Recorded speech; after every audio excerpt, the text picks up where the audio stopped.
अस्सलाम वालेकुम नाज़रीन, मैं हूं अदील हैदर और आप देख रहे हैं मेरा YouTube channel legal and economic discussions. नाज़रीन, आज एक इंतहाई ये सेंसिटिव मौजू जो हमने आज बात करने के लिए चुना है, वो उसके ऊपर IMF की भी नज़र है और IMF की भी ये शर्त भी थी कि इस काम को मुकम्मल किया जाए, मगर अभी तक गवर्नमेंट ऑफ पाकिस्तान इसको मुकम्मल करने में नाकाम है। वो काम क्या है? वो काम ये है कि सरकारी जो मुलाजमीन हैं, जो सरकारी अफसरान हैं, जो उनके असासे, उनके जो डिपेंडेंट्स हैं, उनके जो ज़ेर कफालत लोग हैं, उनके असासे और उनके ज़राए आमदन और उनके अखराजात, वो तमाम तर उसकी एक डिक्लेरेशन फाइल की जाए। ये IMF की शर्त थी जो कि हमने पिछले साल मुकम्मल करनी थी, वो नहीं हो सकी। फिर फरवरी 2025 तक मुकम्मल करनी थी, वो तब भी नहीं हो सकी। अब सितंबर 2025 तक का टाइम दिया गया है। उम्मीद है कि ये अब मुकम्मल हो जाएगी। इसके ऊपर जो मेंबरान कौमी असम्बली व सूबाई असम्बली हैं वो, और जो हमारे सरकारी अफसरान हैं,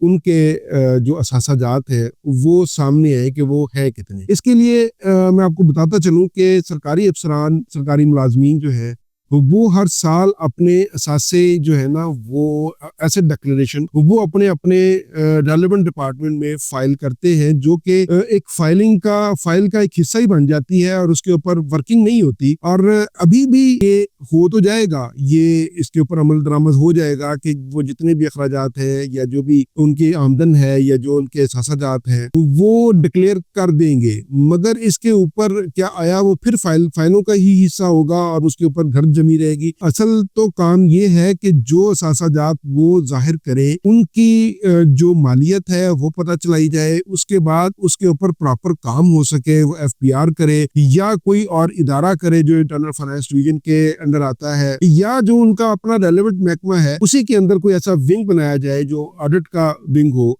वो उन असासाजात की तफसीलात की जांच पड़ताल करे, ताकि उनकी जो अखराजात है और जो उनके आमदन है या जो उनके असासाजात वो उनके सामने आ सके। ये IMF की एक इस दफ़ा भी जो 40 शराइत थी, उसके अंदर एक ये शर्त थी, जिसके अंदर हम एक पहले भी व्लॉग कर चुके हैं। एक इससे पहले एक जो वफद आया था, जिसको के कहा जा रहा था कि ये अचानक वफद आ गया है और वो मुख्तलिफ इदारों के मुख्तलिफ सरबराहान से मुलाकातें कर रहा था।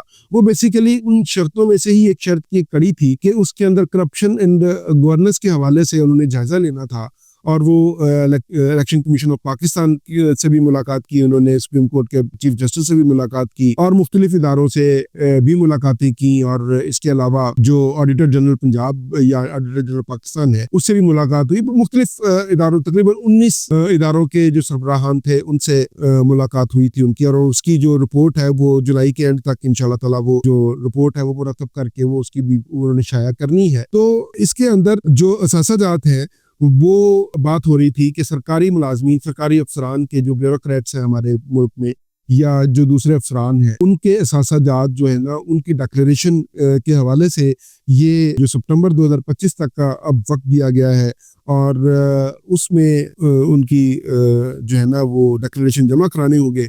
सरकारी अफसरान ने सितंबर 2025 तक अपने जो है ना वो असासाजात फ्रेश जो है वो जमा करवाने होंगे, ताकि उनके ऊपर जो है ना वो कोई काम हो सके। मगर वो असासाजात जमा करवाने का फ़ायदा पाकिस्तान को तभी होगा जब उसके ऊपर उन असासाजात के जो डिक्लेरेशंस है वो अगर जमा करवाए जाए और उसके ऊपर प्रॉपर इन्वेस्टिगेशन हो और प्रॉपर उसका ऑडिट हो और उनके असासाजात चेक किए जाएं कि आया वो वही है और उनकी मालियत वही है, और या कोई असासा को उन्होंने छुपा तो नहीं लिया, या कोई खर्चा, अखराजात या कोई आमदन का कोई जरिया उन्होंने छुपाया तो नहीं। इस सारी प्रैक्टिस का फ़ायदा उसी सूरत में होगा, वरना ये एक फ़ाइलों का हिस्सा बन जाएगी। जैसे कि हर साल सरकारी अफसरान, सरकारी मुलाजमीन अपने अपने जो गोशवारे हैं, अपने एसेट डिक्लेरेशन है, वो अपने अपने रेलेवेंट डिपार्टमेंट्स में जमा करवाते हैं, तो ये भी उसी एक फ़ाइल का हिस्सा बन जाएगी।